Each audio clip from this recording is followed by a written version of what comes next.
I think బెంగళూరులో ఉన్నారనుకుంటే ఇప్పుడు జగన్మోహన్ రెడ్డి. అక్షయ్ గారు, ఫస్ట్ ఆఫ్ ఆల్ 10% ఉండాలని రాజ్యాంగంలో లేదు, చట్టబద్ధత కాదు, ఇది అందరికి తెలిసిందే.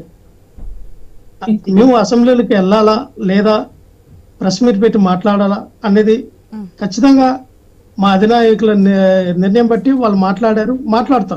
ఈ రోజున 2 గంటలు పెట్టి ప్రెస్ మీట్ పెట్టి నిన్న ఏదైతే శ్వేతపత్రాల పైన మాట్లాడారో కూలంకషంగా అంత టైం ఇవ్వరు కదా. ప్రతిపక్ష హోదా లేనప్పుడు ఒక ఎమ్మెల్యేకి ఎంత టైం ఇస్తారో అంత టైం ఇస్తారు.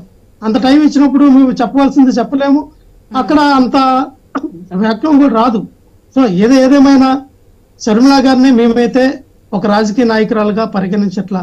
ఎందుకంటే ఆవిడ తెలంగాణలో పార్టీ పెట్టింది, పార్టీ మెర్జి చేశారు, అయిపోయింది సినిమా. వ్యక్తిగత కారణాలతో ఆవిడ తీసుకొచ్చి జగన్ గారి మీద ఉన్నటువంటి వ్యక్తిగత కారణాలతోనే మాట్లాడినట్టే కనబడుతోంది.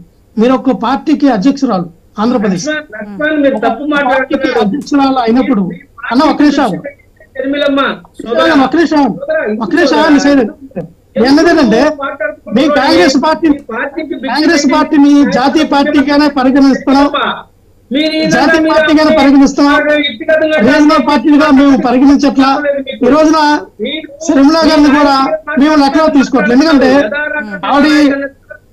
ఆవిడ మేము అధికారంలో ఉన్నప్పుడు జగన్ గారిని టార్గెట్ చేశారు, మేము అధికారం కోల్పోయిన తర్వాత కూడా జగన్మోహన్ రెడ్డి గారిని టార్గెట్ చేస్తూ ఉన్నారంటే మీ ఉద్దేశం ఏంటి అన్న? ఒక్క నిమిషం సైదా గారు. లక్ష్మణ్, ఇది కరెక్ట్ బ్రదర్. ఎందుకంటే షర్మిలమ్మ మీద మీరు నిజంగా ఈ విధంగా మాట్లాడటం, ఆమె తెలంగాణ పోయింది, తెలంగాణ చేసిందని.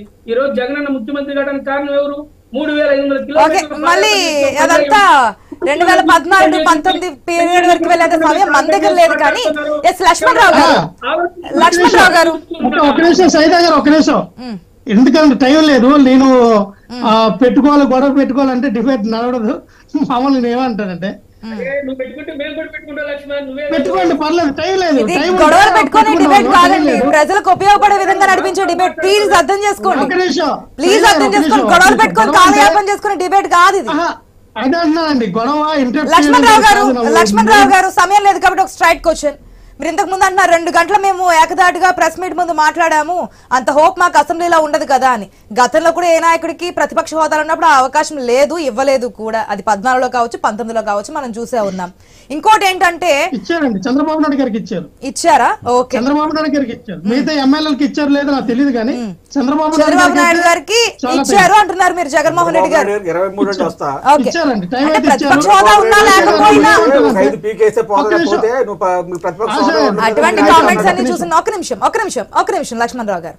అయితే అసెంబ్లీకి వెళ్లేది, బయట ప్రెస్ మీట్ పెట్టేది ఒకటేనా? బయట ప్రెస్ మీట్ షర్మిల పెట్టారు, జగన్మోహన్ రెడ్డి పెట్టారు. అసెంబ్లీలోకి షర్మిల రాలేరు, జగన్మోహన్ రెడ్డి వెళ్ళే అవకాశం ఇచ్చారు ప్రజలు. దాన్ని ఎందుకు అర్థం చేసుకోవట్లేదు? అసెంబ్లీకి వెళ్లి ఆయా నియోజకవర్గాలు 11 నియోజకవర్గాల ప్రజల యొక్క సమస్యల మీద మాట్లాడడానికి కదా, లేదంటే ఏదైనా బిల్ పాస్ చేసినప్పుడు దాంట్లో ఉన్నటువంటి లోటుపాట్లు, తప్పులు, తడకలు ఇవన్నీ చెప్పడానికి. మంచి క్వశ్చన్ వేశారు రాజశేఖర్ గారు. మరి చంద్రబాబు నాయుడు గారికి ఏదో ఘోరం జరిగిపోయింది, ఏదో అన్యాయం జరిగిపోయింది అని చెప్పి అసలు అసెంబ్లీ వాకప్ చేసి వెళ్ళిపోయి అసెంబ్లీ సమావేశాలకు రానప్పుడు ఏమైనా ఈ ప్రజా సమస్యలు గతంలో 2014-19 జగన్మోహన్ రెడ్డి వెళ్ళిపోలేదా? ఇదే వెళ్ళిపోతున్నాను 19 నుంచి 2021 వరకు కూడా చంద్రబాబు నాయుడు గారు ఎన్నిసార్లు అసలు హాజరే కాలేదు కదా. 2019 నుంచి మీరు చెప్పండి, అసెంబ్లీకి రాలేదు అని చెప్పి మీరే చెప్తున్నప్పుడు 2 గంటల సమయం ఎవరికి ఇచ్చారు? మీరు మీ నోటితో చెప్పారు ముఖ్యమంత్రిగా, ప్రతిపక్షం ఎందుకు ఇచ్చామని.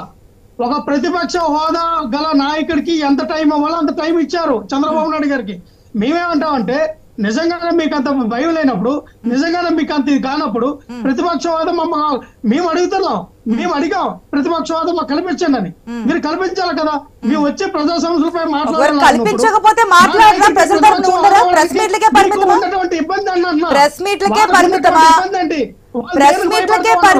వాళ్ళు చేసిన తప్పులను మేము చూపిస్తామని వాళ్ళు భయపడి ఈ రోజున ప్రతిపక్ష హోదా మాకు ఇవ్వట్లా.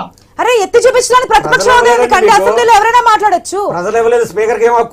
ఇంకోటి ఫ్రీ బస్ సంబంధించిన అభిప్రాయం ఏంటి? ఫ్రీ బస్ సంబంధించిన అభిప్రాయం ఏంటి? గతంలో ప్రతిపక్ష హోదా లేనటువంటి కమ్యూనిస్ట్ పార్టీలు కూడా అసెంబ్లీ సెషన్స్ కి వచ్చి హాజరై వారి యొక్క సమస్యను చెప్పేవారు, వారి యొక్క వాయిస్ ని వినిపించేవారు. ప్రతిపక్ష హోదా ఉంటేనే ప్రజా సమస్యలు వినిపించాలనేది అసెంబ్లీ రూల్స్ ఎక్కడ లేదనుకుంటా. ఫ్రీ బస్ గురించి చెప్పండి లక్ష్మణ్ రావు గారు ప్లీజ్, సమయం లేదు. Free bus